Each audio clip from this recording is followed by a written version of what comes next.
So, because we now have reached 5 minutes past 11, I will officially start the second webinar of the Intrinsic webinar series on sustainable entrepreneurship education. And I'm very happy that today we have a very renowned speaker from the other side of the planet, from Australia, Dr. Colin Jones, to give us his insights into entrepreneurship education. And I must say, I was very impressed by the book that he has written about entrepreneurship education, because it starts with focusing on the teacher and letting the teacher write something like a teaching manifesto. That means, what things do you believe in that the students should be able to do, and therefore, what are you implementing in your teaching? And that reflective exercise I like a lot. I highly recommend to all people dealing with entrepreneurship education to read this book. Before I hand over to Colin, I want also to introduce Reza from Wageningen University. He is a co-host, and he will also support you in the Q&A session in the end of the presentation. And he's a PhD student at Wageningen University. Maybe you say just a few words. Yeah, hello everyone. I'm Reza from Wageningen University, Education and Learning Sciences. I'm a PhD student on entrepreneurship education, and it's my pleasure to be here with you. Thank you very much. And just for those who have maybe not been participating in webinars before, the only way that you can interact with us is if you put in questions into the Q&A section of the webinar. And I would highly stimulate that you make use out of this unique opportunity to ask questions to Colin Jones. And these questions will be answered at the end of the presentation in the last 15 minutes. So the total duration is 1 hour, and the last 15 minutes will be dedicated to questions. So with these words, I want to hand over to Colin Jones and for his presentation on entrepreneurship education. Colin? Thank you very much, Andreas, and thank you, Reza. It's great to be with you. It's early evening here in Australia, so I'm staring out the window into the dark sky. I hope it's. I hope that you're looking up into something even a bit sunnier than what I've currently got. I'm really looking forward to sharing some thinking with you tonight. I tend to be a little bit provocative in the way that I talk, so I'm not trying to look to come from a level of expertise. I really am sharing my thinking. I appreciate that my thoughts and ideas don't always align to other people's contexts, but nevertheless, my aim is to try and deal with entrepreneurship education at sufficiently low level that everybody's context can somehow connect to these ideas. So I'm not trying to outline what could be conceived as best practice that should be adopted by other people in other contexts. I'm really trying to help educators in this space think about their role, what it is they're doing with their students, and how they can do that better. So that's really the aim, I think, of what I'm trying to share. I'd love to hear your questions at the end. It doesn't really matter what those questions might be. Edward de Bono once said there's no such thing as a bad idea, only bad judgment. So no such thing as bad questions tonight. Let's see where they might take us. Let's move on to the first slide. It's from the second or third page of my book, which is just simply called How to Teach Entrepreneurship. It's an Edward Elgar publication. And I tried to sort of bridge this gap between, the very UK-oriented, which also applies in Australia in many contexts, this notion of enterprise education and entrepreneurship education. And, put simply, enterprise education really helping develop individuals to have particular competencies that will be of use to them in the future, entrepreneurship education sort of positioned more as we've got an idea. So you can see the student at the very beginning here on the big E, little e, on the bottom in the green. He's coming in with an idea, something that he wants to take some action on. And so it's a matter of how much conviction, how well can they understand their outer world, is their perception correct, and can we help them develop this, what I will talk about in a minute, this self-negotiated action, noting that while some people may be superheroes in this space, others are still clinging on and others may fail. And my argument throughout the book is for us to succeed in this space, we need to be able to understand the interrelationship between enterprise education, where we're dealing with that person's student's heart, themselves, their inner world, their capacity to adventure, their willingness to understand and embrace luck, good luck, bad luck. And when we bring these two things together, it can lead us to this outcome. And it's an outcome that I choose for my students, which is self-negotiated action. And I'll just define that for you as it's defined in my book. It's the agency individuals demonstrate in directing their conscious thinking and action towards an alignment of their inner and outer worlds in order to succeed in life. So the position that I take generally is that most of my students, I'm dealing with them maybe 5 to 10 years before they'll do something authentically entrepreneurial. And by authentically, I mean something that is going to end up paying their mortgage, putting their kids through school, paying for their holidays, their car. So not a side project that they're experimenting with. That's fine. There's nothing wrong with doing that. But the aim of the education is aimed at ensuring that students have this capacity to understand who they are, their inner world, and to be able to balance that against the nature of their ideas and the outer world they're looking to interact with in terms of developing that idea. So it's a combination of ideas and personal development. So it begs the question for you yourself, what is your aim?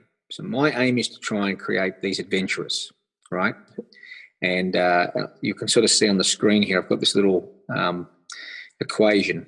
And so I'm saying that adventuring, which I define in this context as multiple micro life moments of attempting to solve problems and or create new value for yourself, for other people, doesn't really matter, just creating new value. And from what I'm trying to get my students to understand is that there's always going to be this tension between their inner world. Do they truly understand themselves? As that's balanced against their perception of the outer world. Do they truly understand what they're trying to interact with? And then obviously there's luck, good luck, bad luck, that is always going to be present in that equation as well, right? I'm sure we all know people who are just doing something before their time. 6 months later, someone comes along and does the same thing, but the circumstances seem to support them better. So that's sort of the aim. That's my baseline aim at what I'm trying to do. And so, I'm hoping some of you will share that later as we go through about what is your aim, and we're going to talk more about the nature of those aims as we go. I think it's useful to think about the landscape that we all operate in. I would like to think that we all fit somewhere in this slide. So down the bottom left-hand corner, we've got this enterprise zone. And this is where we're dealing with the self. We're trying to help students to discover who they are, to understand their inner world, to act on their passions that are in their heart, and to be thinking about how they would go about doing this acting. So in this world, it's quite an internally hyped world. It doesn't get it's not a noisy space, and it's not always a highly promoted space, certainly in universities. Whereas the entrepreneurship zone is very externally hyped. There's always media stories produced by our institutions or from external stakeholders about how people have succeeded. But it's typically a small number of students. So my university has 50,000 students. So maybe 50 students a year do something that's pretty cool. So that's 0.01% of the student population. And there we're very much about getting students to act on their thinking. So not thinking about how they'll act, but acting on their thinking. And it's very much focused on the process steps, the required steps to move this idea into hopefully a value creating emphasis. So from my perspective, I can see this foundations of the student's inner world and allowing them to move up, start to develop an understanding of their outer world, to develop this capacity for self-negotiated action so that when they do, whether it be within our educational domain or beyond that in terms of years, engage in some form of e-action, they're better prepared. Now, it's interesting when you look at this diagram, one of the suggestions here is that failure can be viewed very differently across this little landscape. In the enterprise zone, it's a great thing. We want to use failure as a learning mechanism. We want our students to embrace failure. We want them to understand its value in terms of the learning process. But when students are actually going to market, when they're actually trying to put those, achieve a reward on their limited resources, failure is not a good thing. So here, the focus is more on how do we help our students to understand how to manage that risk associated with not failing. In terms of the curriculum, at the top end, we're talking about a more training-oriented focus. It's quite narrow and it's quite transactional. Whereas at the lower end of this triangle, we're talking about a transformational process that's hopefully broad for all students, and it's very much education-oriented. And I'm going to come back and talk about the challenge that we actually have in this space. And of course, these two zones are totally interrelated. And in all of your contexts, they'll be interrelated in different ways. Some people's program is very much, we're going to start this business. And other people's programs is we really want to give people an opportunity to start here. And then we've got, some people have got 10 separate subjects and other people have only got 2. An interesting way to think about, and I'll come back to this later in the presentation, to think about how might we get around the fact that we all are operating in very different contexts, and therefore one way of thinking about enterprise and entrepreneurship may not always travel neatly across these contexts, is to use activity theory. And activity theory suggests that there are 6 components or 6 elements of any activity, whether it's riding a bike, cooking dinner, or learning. So we have groups, individuals, so we have people involved, so that's students, educators. We have rules, so that's the way the game's going to be played. We have roles, so that's who does what, when, and how. We have the tasks and the outcomes, so that's the purpose of the activities. And we have tools, which we might think of as curricula, so the educational practices. And this all happens in a culture, a community of institutional structures and relationships. So regardless of where we actually operate and what we do, we can see the similarities that we've got individuals who are experiencing education via tools, surrounded by rules and the roles that people play to try and achieve outcomes. So our outcomes can change, but nevertheless, it's useful for us to understand what potential contradictions might exist between maybe the tools we're using for the type of outcomes we want to achieve, or the type of roles that people are allowed to perform because of the rules in terms of the outcomes. And so this is a very neat framework for helping us to understand how can we improve the systems that we have. One of the other key features of the book is drawing up this notion of pedagogy. So pedagogy is very much about trying to empower students. It's what the student initiates. It's their level of interest. It's their motivation that they bring to the table. Pedagogy is what the educator initiates. It's their ability to bring a focus on particular areas, to design assessment, to design learning activities, to determine the timing and how feedback will be given. And then from an andragogical sense, we can view the responsibility that ends up being shared between these two zones when we get educators and students both motivated to support each other to achieve particular outcomes. And the process that enables these 3 boxes to be linked in a very iterative and sort of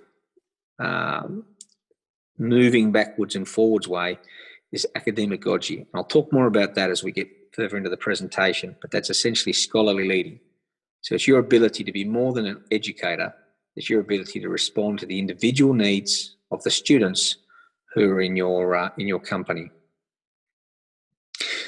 So I'm hoping this will be of interest to you.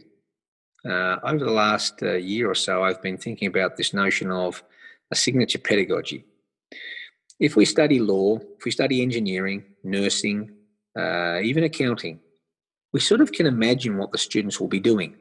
We can imagine that the law students will be standing up and having to present a case, that the engineering students will having to be, design a small bridge made out of, simple materials and demonstrate their ability to create a structure that won't fall over.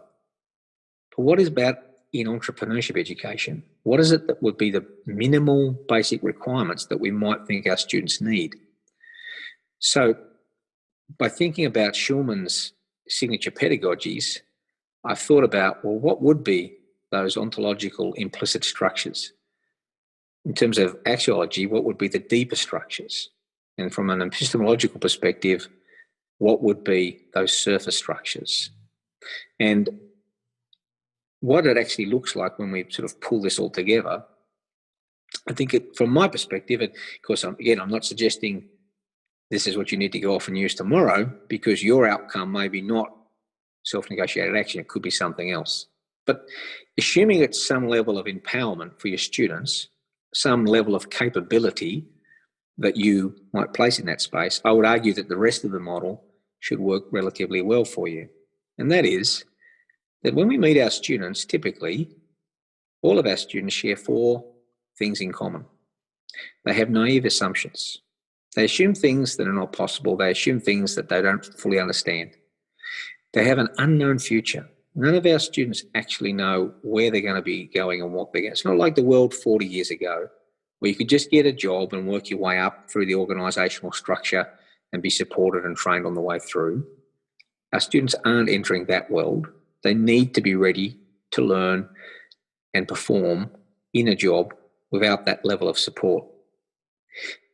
The vast majority of our students face a delayed progression to being an entrepreneur, a bona fide entrepreneur. Let's call it 10 to 20% of our graduates are becoming entrepreneurs. And even then, in a quite minor way, not paying the mortgage way. So the vast majority, it's something that hopefully may happen for them in 5, 10 years' time. The average age of successful entrepreneurs in society is still around 35 years. And most of our graduates are much younger than that. And our students, once we enroll their hearts and their imaginations, they have varied needs. They don't all need the same thing from us. So if we take those 4 primary assumptions and we could agree on that, then it's how can we have an authentic student-led, student-directed experience? That's the andragogy. How can we allow their interests to influence the way that curriculum is designed and delivered, the hudagogy? And we recognise that each student arrives with a capacity to feel, think and act.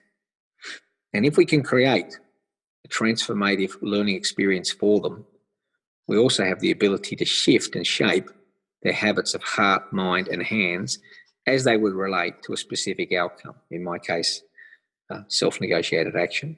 So I'm sort of putting this out there more as a conversation starter in the book, not to say, here's the final product, but here's the first go. Here's the first attempt to consider a signature pedagogy in our space.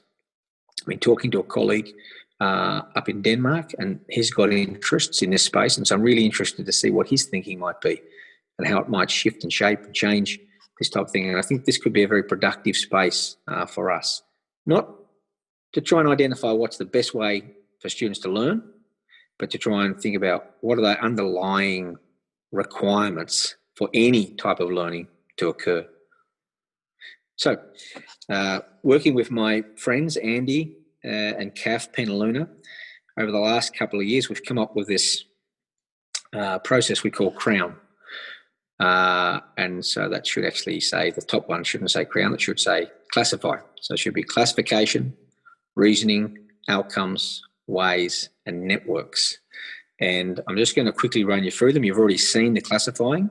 So I think this particular process here provides us with an ability to think about how we would classify what it is we do. What zone are we operating in? What zones do we move between?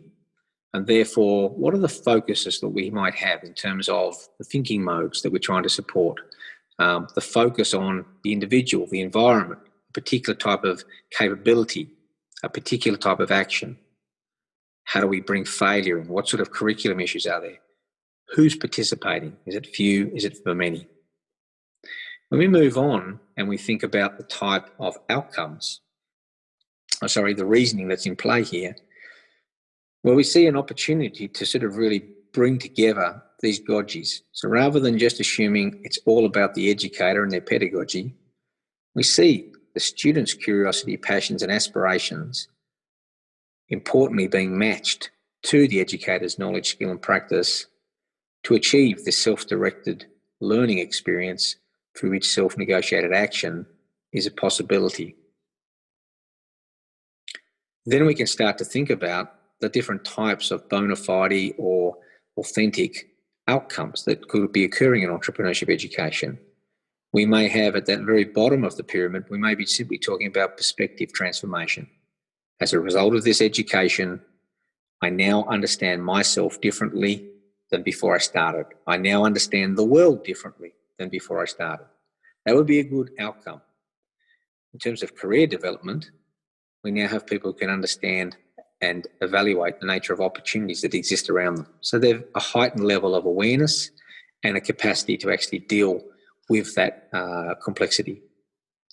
At an even higher level of perhaps new value creation, we've now got a range of entrepreneurial or enterprise competencies. We'll talk about some competencies soon that may be really useful for us to aim our students and wrap our students' curriculum around, but also creates quite a, I was talking with Andreas about this in the last few days, it creates an exciting space for us, but also a challenging space. How do we authentically assess competencies in this area? Because a lot of competencies in education are still self-assessed, but would that be enough? We wouldn't let medical students self-assess their surgical skills.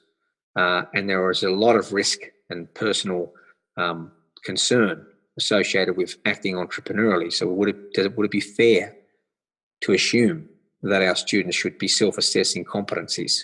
So big challenge for us in that space. And then, of course, in the startup, if we want to be very focused on that end, well, we've got things like how many customers and turnover and employees and other types of metrics, which are in some ways much easier to measure. In terms of outcomes, this is quite an interesting challenge for us because across any given class, we may have multiple different outcomes. So are all the students going to achieve the same outcome? In this particular diagram, what I'm trying to illustrate here is that our students can learn any place. They should be able to learn any time, and they should be able to learn at any pace, especially if we're dealing with competencies. So there's multiple exit points and multiple entry points into this learning process. It's not just semester one in year one and you finish in semester two in year three, right? There's lots of different types of individualized learning and outcomes which could be possible. And I think increasingly we're moving into a world where micro-credentialing is going to become, I think, even more important.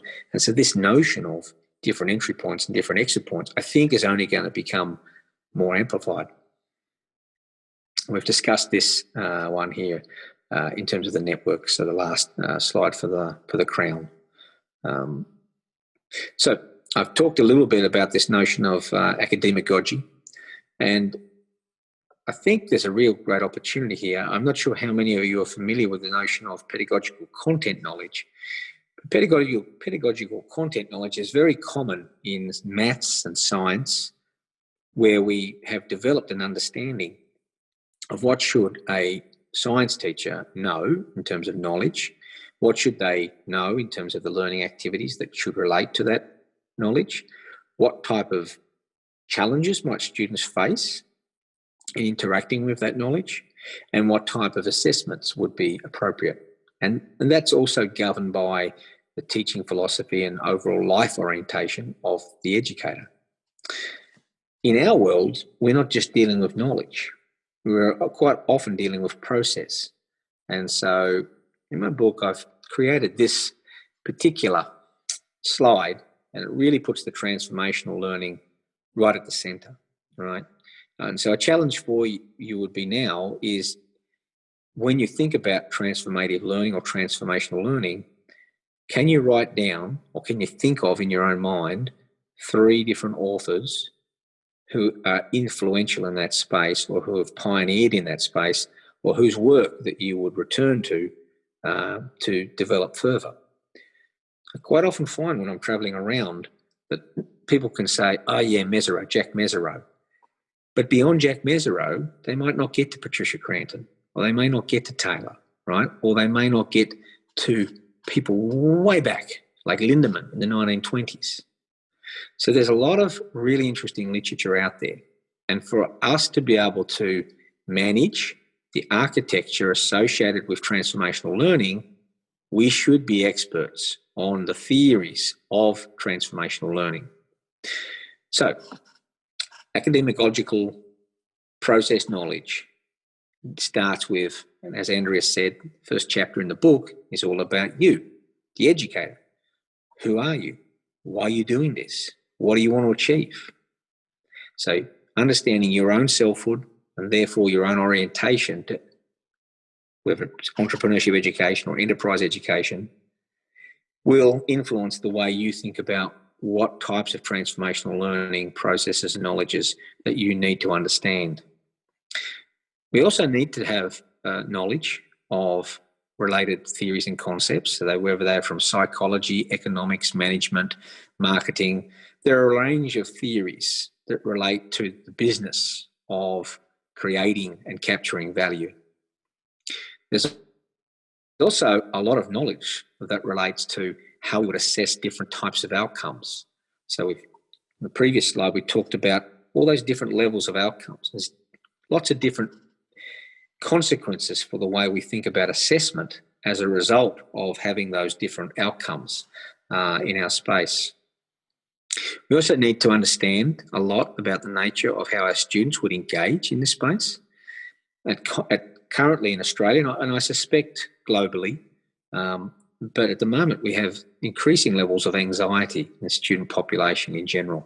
And so entrepreneurship education can be quite a challenging context for students to come into because we're not really just letting them hide behind a book or wait something out until they can do the end of year exam.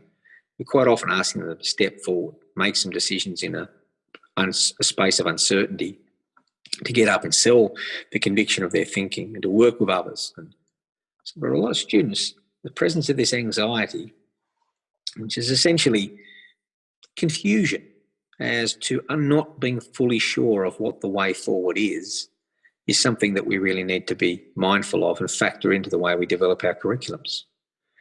And then lastly, this notion of how to lead scholarly. So how do we lead pedagogically and how do we support people in terms of the pedagogical student? And then in that middle space, how do we get agreements around responsibility for learning, responsibility for resources that may be required to ensure that we can have a fully self-directed andragogical learning process? So I think here is a challenge for all educators to try and become masters of their own little universe by developing this APK. In terms of thinking about organising for, let's call it great practice, why not? I created this little diagram. Maybe it's a bit too busy, but I thought, look, we've got an educator. They're discovering who they are. That's their selfhood. That's the middle. And they've got this developing academic-logical process knowledge. And there's a student context that's being applied to. So they've got some choices to make in terms of how they're going to design this curriculum. And that design has to be influenced by the student's immediate needs. What is it that the students actually need at an individual level? So not thinking about, well, we're going to adopt this text because that text will allow us to cover the basic content areas that are in a textbook. That would be the students' general needs.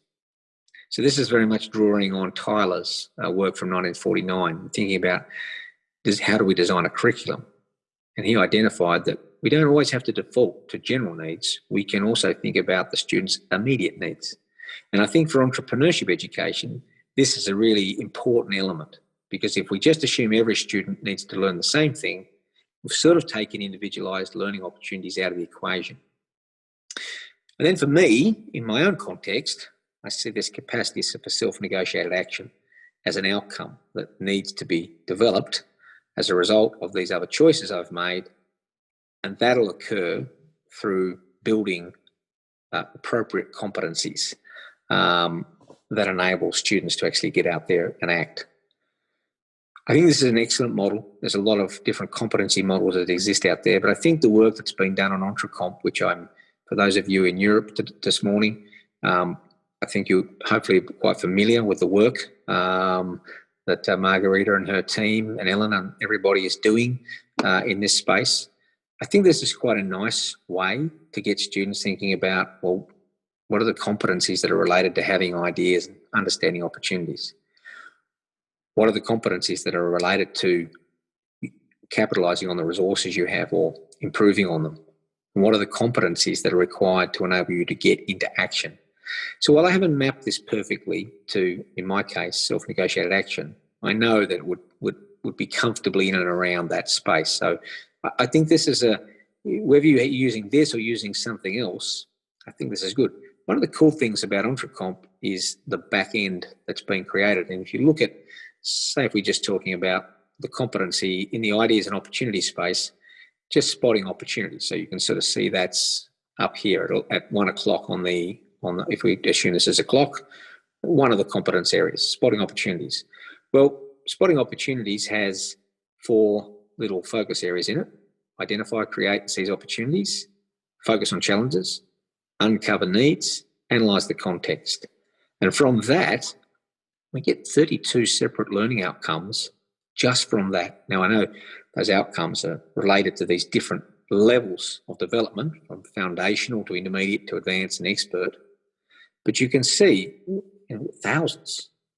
There are thousands of learning outcomes associated with this process. So there's a great opportunity for us to think about what those learning activities are going to be, how we're going to craft them. However, I think the challenge we all face in stepping into this space is that we may have come up with the subject learning outcomes for a particular unit or a module, subject, however we want to call it. And if we had one learning outcome, number 1, well, it should relate to some learning activity, and that should be developing competencies, and there should be some form of activity assessment where we're measuring what's happening in the students' hearts, their minds, and their hands. Some of that can be self-assessed through student reflection. Some of it can be observed through educator observations, but some of it definitely has to be demonstrated through a performance situation. And so I think this creates quite a challenge for us. But if we admire medical educators for producing students who can save people's lives, we should aim, I believe, to create the same level of standards around assessment for the work we're doing when we're actually talking about people who are going to change people's lives. And I think in a lot of ways that could be just as important, right? Because maybe they'll go on and become medical entrepreneurs and they'll create devices with people that actually bring greater quality to people's lives. So we've got this challenge, I think, in all of this work that I've been talking about of how we can actually organise ourselves for great sort of scholarship of teaching and learning. I'm drawing in the book, I draw on Glassick, Huber and Mayroff. They get a fantastic book, which I'm looking at right now, called Scholarship Assessed. And they argue, I've got slightly different names in my book, but the same focus areas. They argue essentially that there are 6 things that we need to become much better at. We need to develop our purpose, what it is we're doing, and that's really the front end of my book is focused on that. So what are you attempting to do, and what challenge, vis-a-vis the norm, do you think that you're going to create or encounter? Because none of the work that we do is easy, and quite often we are challenging the norms of the environments we work within. In terms of the domain knowledge, what's your knowledge of classics? If I challenge you again to write down 5 influential books that were written before 1950, how comfortable are you to do that? What other disciplines are you currently bringing in knowledge from? I just this evening was reading a brand new book which came out on cognitive load theory. So a lot of neuroscientists, a lot of psychologists, educational theorists who are contributing to that book. Really, really interesting stuff, and I think very relevant to us. Are you aware of all the new ideas that are actually happening in enterprise education globally and understanding the different contexts? Are you aware, as we discussed before, transformational learning? Are you aware of what's happening in that space? What about your practice? What is it that's about you that makes you unique in your space? And how can you hone that uniqueness and develop it further? What are the outcomes that you're actually trying to achieve here? And can you separate your outcomes of your teaching from the outcomes of your scholarship? In my current situation, I find it quite challenging to teach as effectively as I would like to in my existing context with up to 300 students in a class. And so I feel like I'm not achieving the outcomes that I would desire, but I feel like I'm achieving the scholarship of learning teaching outcomes because I feel like I may be stimulated and frustrated, and then it's sort of stimulating some really good thinking. So I can separate those 2 things: scholarly practice, what I do in the class, and scholarship of teaching and learning, what I do and share with other people around the world. And there's this notion of the outcomes, the validation that you're able to achieve in terms of you being able to share your practice so that you can develop it further. Putting it out there to enable other people to peer review your work, to share and understand their work, and to actually grow as a scholar. And then lastly, your ability to continually go deeper, to be an honest witness of your own work. So not brag about it, not say it's the best way to do things, but to understand why you do what you do and where your limitations are and where your opportunities for further growth are. So that's where I've got to in terms of the presentation. So I'm going to leave it there, and hopefully we've got some questions. I'm not sure, Reza, did you want me to stop sharing the screen so that people can see my face when we're answering questions, or we would just leave it as it is? Yeah, I think it depends on you. You can just share your screen, or you can show yourself. Maybe it will be a good contact between you and the audience. But I'm waiting for the question from the audience. And okay. So we have almost 15 minutes left, and if there is any question, they can just write it down and I will read it for you. Okay. Otherwise, I have some question. Good. I knew you would. I knew you would. Yeah, of course. Far away. So, I think the lecture was quite clear for everybody, and it consists of lots of good points in entrepreneurship education. So I just let them to maybe ask the question, but I don't see any question till now. So maybe I can start from myself. Sure. At the same time as a moderator of Q&A session and as a participant of this lecture. Actually, I'm a PhD student at Entrepreneurship Education, and I just entered into this field of study. In compared to the other field of educational studies, I found this study quite new field to do a research, but I found found it a little bit challenging, especially as you refer to it as a epistemology perspective. That how can actually help how can help students to improve their entrepreneurial skills actually in practice. Because there is lots of theory and conceptual papers published out there, but what exactly we should do to help the student, for example, to improve their, for example, opportunity identification. Because as you said, for each student, it makes different. There is different pace, different time, different place to learn these kind of skills, entrepreneurial skills. So it depends on the students. It depends on different variable.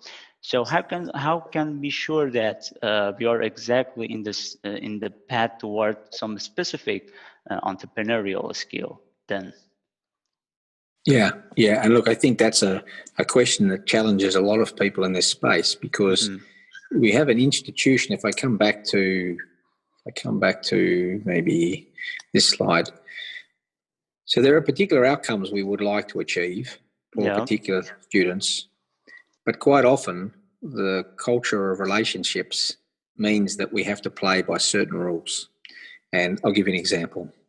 Increasingly, business schools, which host, let's say, more than 50% of entrepreneurship programs globally, are increasingly reaching out for accreditation. So on the surface, that seems like a good idea, because we're making sure that there's a quality of learning and that processes are appropriate.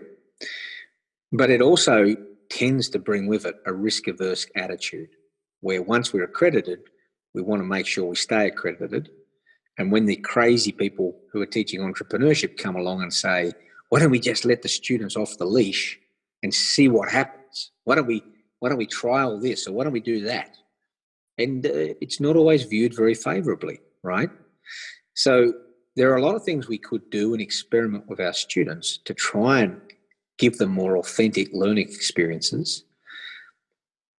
But the challenge is, how do we package it all up together? And so I think breaking it down into small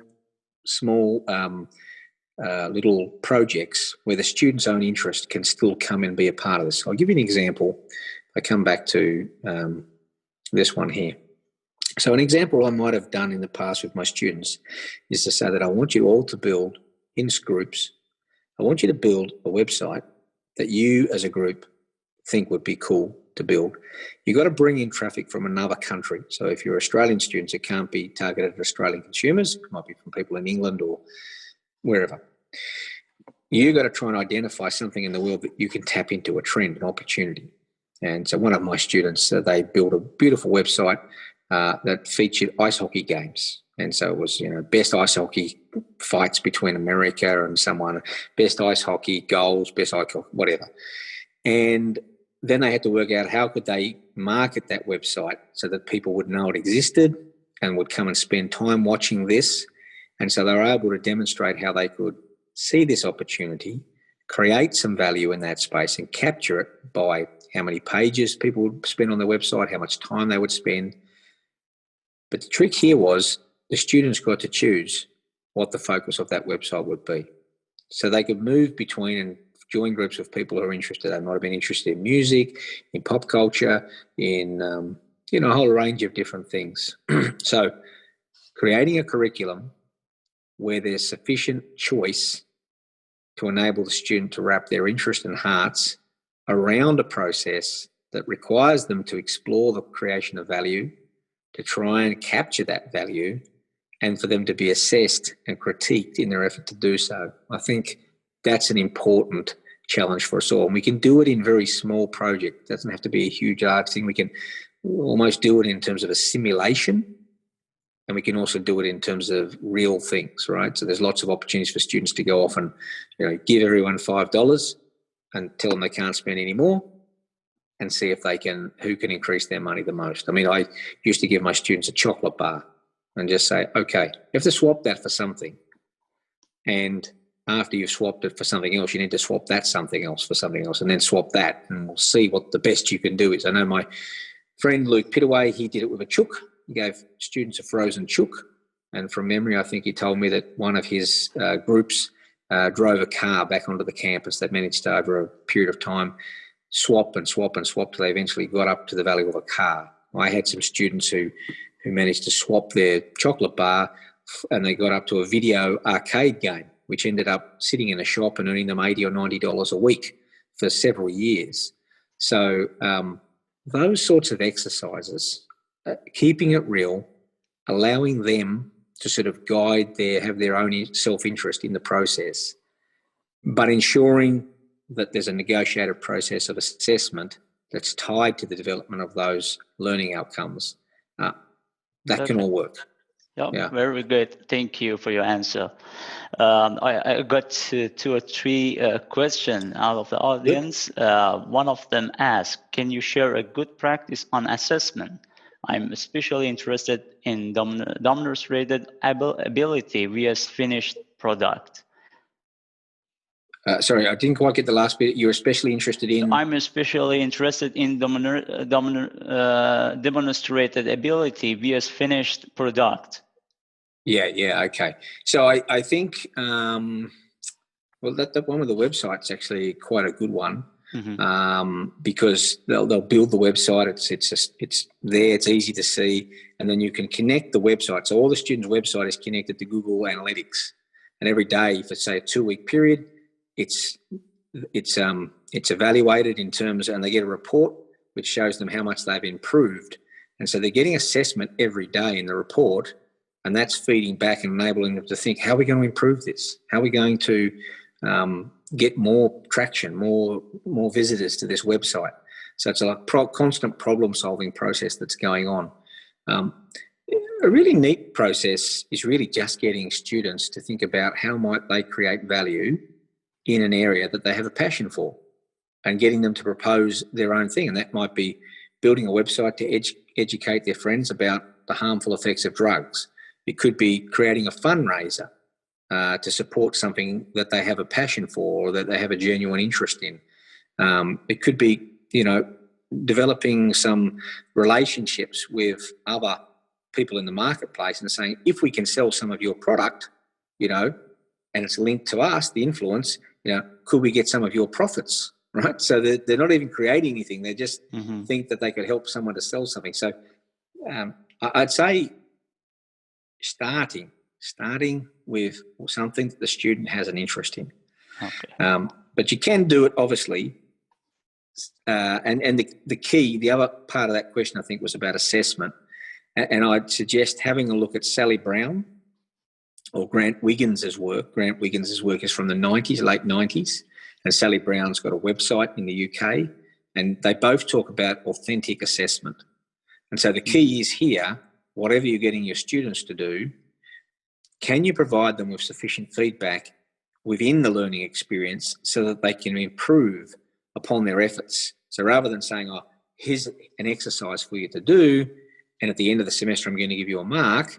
So that may sort of be okay, but it wouldn't be as good as saying every couple of weeks, I'm going to give you some feedback that you can feed into your activities and hopefully improve, right? Yeah. So I think the use of authentic assessment in our world is really important. Okay, let's go to the other question. Edward asked, have you got any success stories and a business set up on the backup of your teaching and learning experiences? Yeah, that's a really good question. I mean, I think I try not to live vicariously through my students. And the reason I do that is because I don't want my students to think that their future is dependent upon me. So, and I've had a lot of mistakes too, right? Where I've estimated a student, and they've gone off and done amazing things. So, some of the students I think that have done really cool things, where they've followed their passions, right? One of my students really liked his entrepreneurship classes. I think it suited his learning style. And his mother had a cheese factory, and the cheese was made by sheep. And so she was getting that off the ground, and he was learning the business, and he was learning how to market it. He was getting the product in the supermarkets over a period of years. And so this is a classic example of that delayed progression. So really entrepreneurial student, very interested, very keen. And then eventually one day he realised that the whey, the WHEY, the whey, which is essentially the waste product or in the cheese making process, he realised that he could turn this whey into vodka. And so that's what he now sells it for. It's very expensive. I think it's $100 a bottle or something like that. And he has this whey vodka. And so I love ideas like that because it took a little while for something to happen in that space. Maybe the craziest, and I definitely underestimated this student. This is back in 2002. And this was a student that I didn't spend a lot of time with because he was at the other end of Tasmania. So he was in Launceston and I was in Hobart. And so I only interacted with him a few times, but he was a crazy student. He was an exchange student from America and he loved coffee. So this is before Starbucks, right? So this is before coffee became this really big thing in Australia. And he was really, really into coffee. And he had this plan that he wanted to solar roast the coffee. So he'd have these reflection beams zeroing in on the coffee and making this pure 100% natural coffee roasted coffee. And to be honest with you, we all thought he was a little bit crazy. If you go to his business, which is, I think it's called Solar Roast or solarroaster.com. I think it's Solar Roast Coffee or anyway, you'll find it if you just type in Solar Roasted Coffee. And he's in Oregon now, works with his brother, and they've got massive constructions to capture the sun's rays and to blow these coffee beans to smithereens. And they sell this coffee all around the world, right? Because people really get into this idea of it being 100% organic and naturally produced and all that sort of stuff. So they're the sort of stories that really inspire me because they could never have dreamt of the idea when they were at uni. You know, there's another girl, obviously lady now, and she wanted to create a whiskey distillery. And it just seemed like too far beyond where she was at university. And I didn't really, I didn't take her as seriously, and I didn't appreciate the true influence that her father was willing to give her in terms of working with her. And she's made a world award-winning whiskey called Overeem whiskey, and you know, done amazing things in that space. So she actually worked on it, and I most probably didn't fully see it coming to fruition, but she certainly made it come to fruition. But the other ideas are the sorts of ones that I quite like because it's the development of the person that you're really contributing to rather than the development of their idea. And I think while we can do both, I think for the masses, I'd prefer personally to have that focus on the development of individuals. Okay, thank you very much, Colin. We are almost at the end of the lecture, but I have only one question left here. Okay. Rahim asks, what are some key people in an ideal learning ecosystem for entrepreneurial learning? For example, some seasoned entrepreneurs, sharing cases, lecturers, or any past students. So do you know anybody and any key people? Yeah, look, I think you get hold of everybody you can get hold of. I think students learn in different ways. Mm-hmm. So helping them to gain access to different people, asking the students to try and identify where they want to be in 5 years' time, and then seeing if they can identify their own mentor in that space. Mm-hmm. That's a very positive way of getting students to sort of get a level-headed way of understanding what do I need to do in terms of my development to be able to move in that general direction. So I would say everybody and anybody, you know, I've met entrepreneurship educators who were past entrepreneurs and bring a certain flavour. I've met entrepreneurship educators who are brilliant, who have never really started anything outside of the university system. I've met people who are just brilliant educators. So I would say leave the door open to everybody and then try to craft all those influences as and when you need them. Yeah, perfect. Okay, thank you very much, Colin. And it was an interesting and insightful webinar for me, and I'm sure for the other audience. Okay, I don't see any other new question from the audience, and I think we can end the meeting right now. And if you have any other thing to say, you're welcome to say that. Well, thank you, everybody. Thank you, everybody, for coming along, and thank you for the questions that came through. And if anyone's interested in having a chat, I'm easy to find. It's just Colin Jones. You'll find me at Queensland University of Technology. But you can also find me on most social media as Taz Devil Cole. And I always enjoy talking to people about different things. So do feel free to reach out and say good day. Okay, very good. So thank you for everybody for attending this webinar, and hope to see you again in the next webinars. And thank you, Colin, again. My pleasure. Have a nice day. Cheers. Yeah, cheers. Bye-bye.